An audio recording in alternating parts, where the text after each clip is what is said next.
죄송합니다. 기어이 또 나뉘어서 세 번째 영상까지 가게 됐습니다. 근데 이제 남은 내용은 별로 없습니다. 아까 영화, 파이트 클럽이라는 영화가 있어요. 조금 굉장히 특이한 영화인데, 그러니까 이제 남성이 여성화되는 어떤 그런 극단적인 거에 대해서 비정상적으로 표출이 되는 어떤 거, 싸움으로 이제 표현되는 어떤 그런 영화 장르라고 합니다. 그리고 도널드 트럼프를 지지하는 현상 역시 지나치게 여성성이 강조된 사회에서 굉장히 남성적으로 이제 이렇게 말을 하는 어떤 트럼프가 상대적으로 또 매력 있어 보이고 막 그렇게 이제 또 표가 몰리는 어떤 그런 현상이 생겨난다고 합니다. 그래서 극우 정당이 부상하게 되고 이로 인해서 또 이제 또 극단적인 전체주의적인 사상을 지니거나 이런 어떤 이상한 어떤 당이 생겨날 수도 있다라는 거예요. 이제 결론이에요. 이제 뭐냐면, 남성은 강해져야 한다고 하십니다. 그래서 남성이, 이제 강한 남성을 요구하고, 또 여성도 강한 남성을 원하기 때문이라고 합니다. 그리고 강인함을 키우는 사회적 과정에는 필연적으로 가혹하고 모멸감을 주는 단계가 포함되어 있기 때문에, 그러니까 이게 뭐냐면, 범죄를 해서 그렇다고 내버려 두는 걸 조장하자 이런 측면에서가 아니라, 어쩔 수 없이 이런 걸 겪어야 되었을 때 이걸 대수롭지 않게 넘어갈 수 있는 어떤 그런 내공이 필요하다고 말씀해 주고 계시는 겁니다.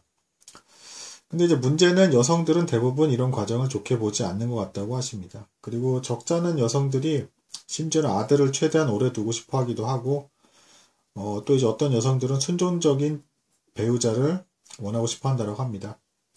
근데 이제 문제는 남성은 기질상 자신을 채찍질하고 상대를 채찍질함으로써 강해진다라고 합니다.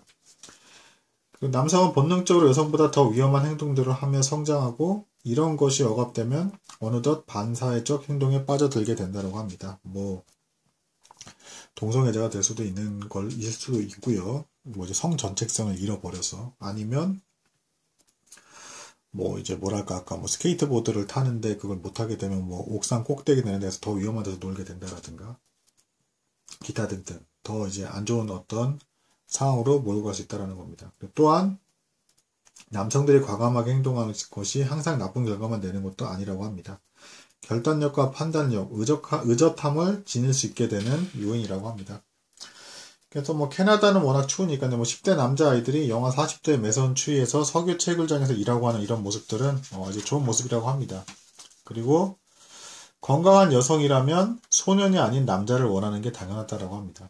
그래서 건강한 여성은 다투고 싸울 수 있는 상대를 원한다라고 합니다. 여성은 강해지면 이제 더 강한 배우자를 원하기 때문에 그렇다라고 합니다. 똑똑한 여성은 더 똑똑한 남성을 원하는 거죠. 그래서 따라서 남성이 더 남자다운 사람으로서 이렇게 자라가는 어떤 그런 풍조를 막는 거는 이제 더 나은 남자를 얻는 것을 막는 길이 된다라고 합니다. 그래서 안 돼, 너무 위험해 이런 식으로 너무 억압하면서 그런 풍조로 해서 맥없이 사로잡히면 안 된다라고 합니다. 그래서 강한 남자가 위험하다면 약한 남자가 무엇을 할 수 있는지에 대해서 곰곰이 지켜보면서 한번 최종적인 판단을 내려보라고 하십니다. 자, 그래서 결론입니다. 아이들이 스케이트보드를 탈 때는 방해하지 말고 내버려 두라 하십니다. 들어주셔서 감사합니다.